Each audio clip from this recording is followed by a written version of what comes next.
Many years ago, I used to think that all our favorite hip-hop tracks were produced like this. For example, RZA from Wu-Tang Clan would sit in front of a piano and try to come up with some fantastic melody.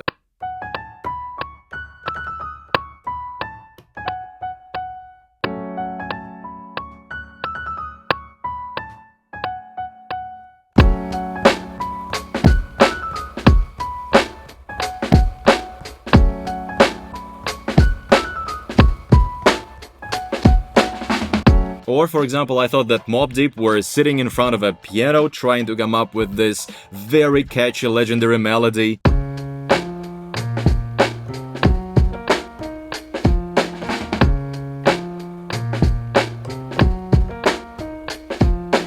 And then they would take a bass guitar, use the drums, and there is a track. But how wrong I was, because again, many years ago I learned that they did nothing of that kind, and they used samples. So what are the samples? Imagine there is an old funk or jazz record from the 70s, and then a producer finds a catchy part, takes a snippet from it, and uses it in his own track, adding some drums and pitching and adding other elements. For example, here is the original track that was sampled for C.R.E.A.M.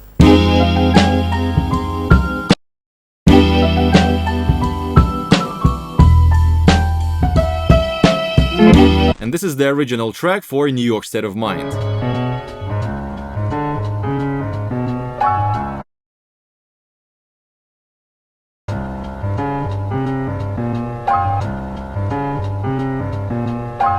So what? Most of the modern songs are produced from someone else's songs.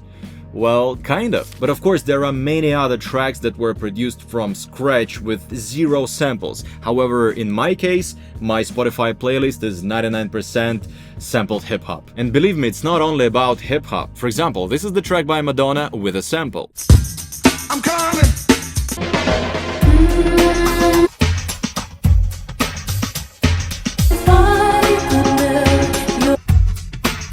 The same sample was used by Rammstein.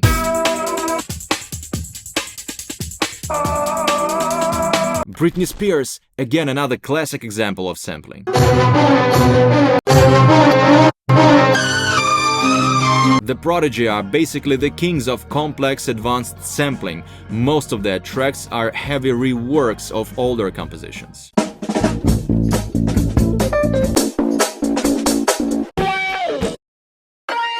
Even if musicians don't use some melodic part from someone else's song, they can still use one-shot samples, for example, kick, hat, snare.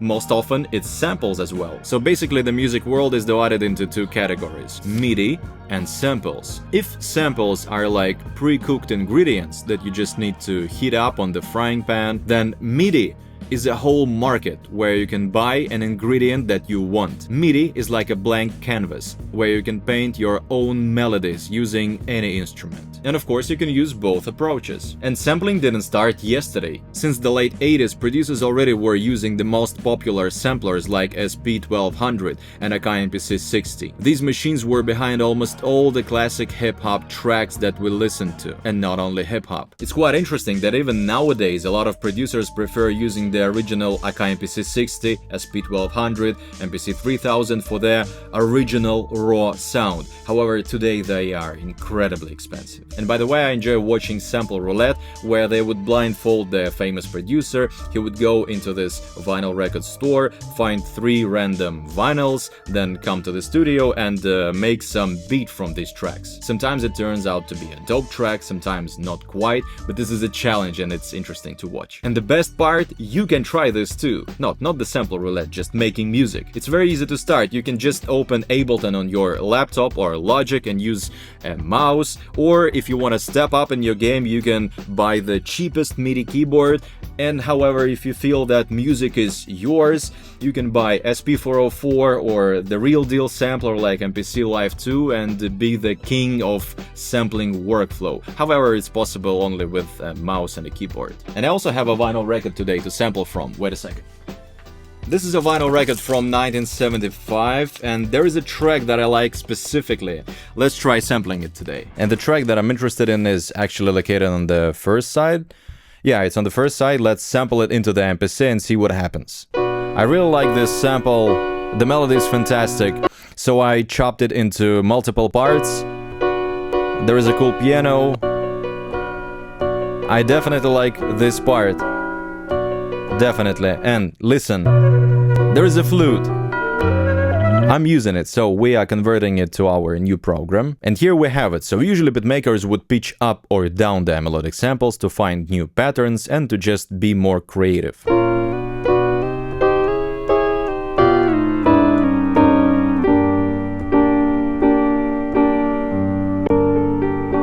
Okay, I think I will keep it at -3 and let's record, I don't know, the first part that I find interesting.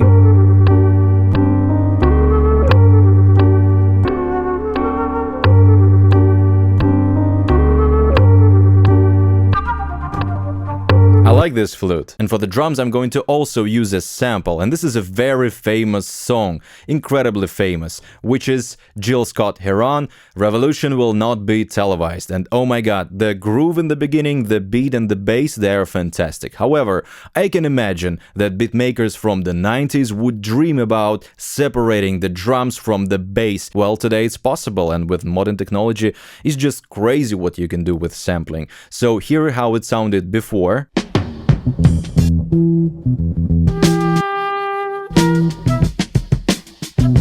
And now how it sounds after. You can hear, it's only the famous drums. Again, I'm going to pitch probably down this sample.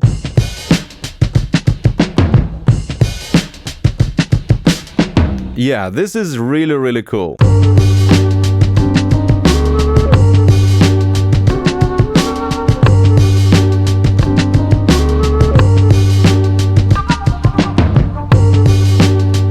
I think I want to use some snares here and there. Yeah, so much better. I think I'm just going to move this to the right a little and copy that note. No, too much.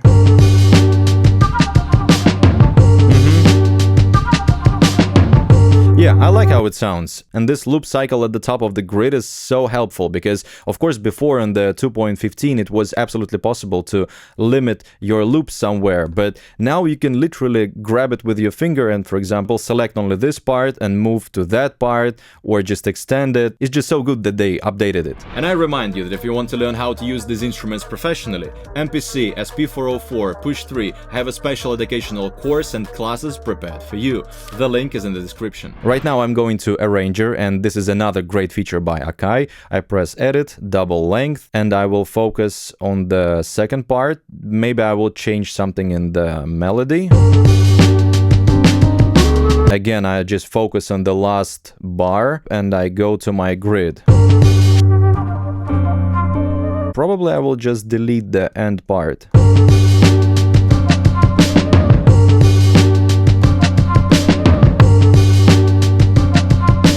That's it. And maybe I will change the drum break at the end. So I'm going to make it slower a little.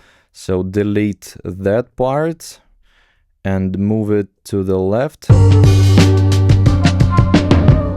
Okay, I think I'm gonna use Don't Snap and do this quite manually.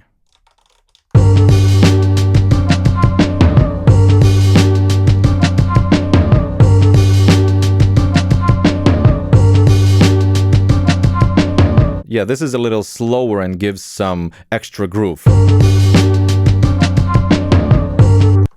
Boom. Yeah, I like it. Right now I'm going to select the loop from bar 5 to 9.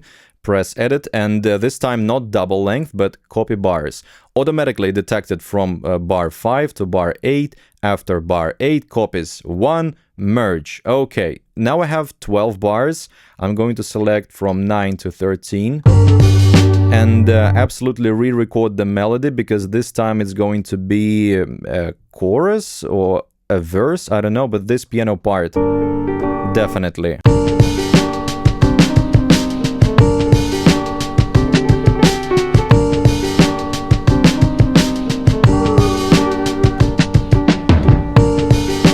I I don't like at the end this drum part, so probably I will return to the original drum break at the end.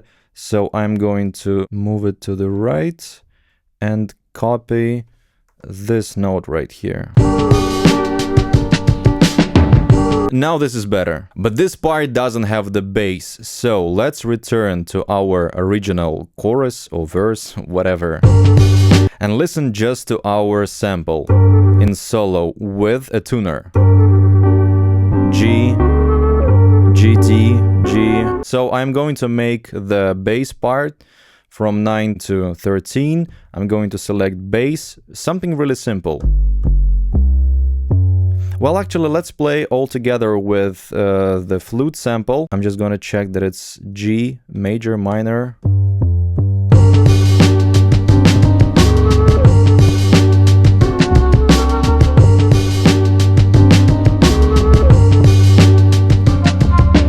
It is this note, right?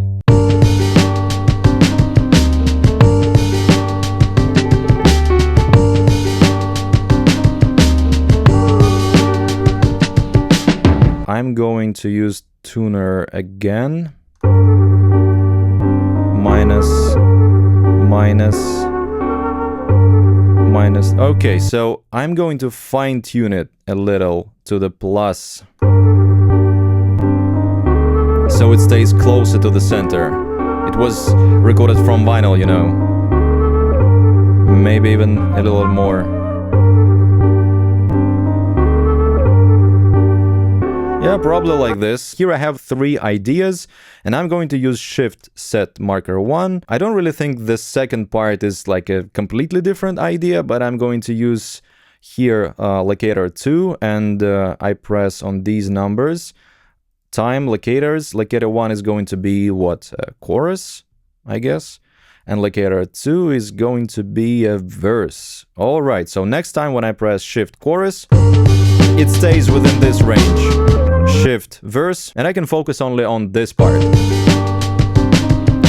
And now let's try to replicate some of the SP404 plugins, so to say. So on my main output channel, I'm going to use one of my favorite, which is called Vintage Filter. And there is a preset that I like, which is called Fatness. It's too much, obviously.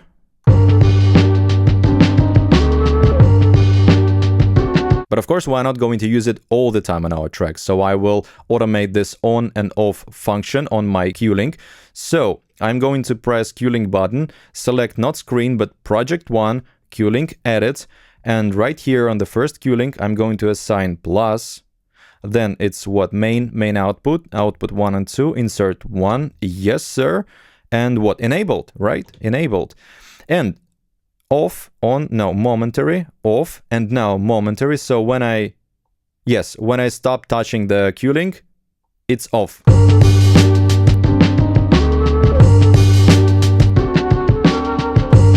Yes, I like it. We can change the settings right here, for example, add a little more. Okay, so this is not working because I'm not in screen mode. And yes, now it's working, and back to project 1.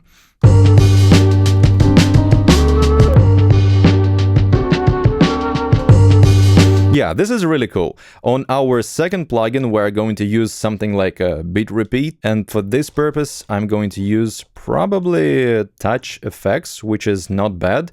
Here we have beat repeat function.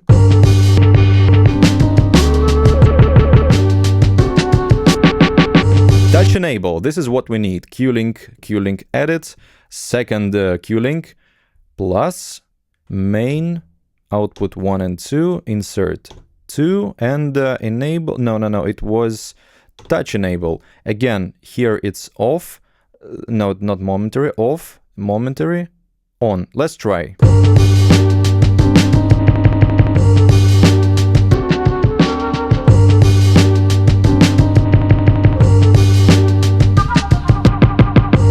For example, like this. So altogether the track sounds like this.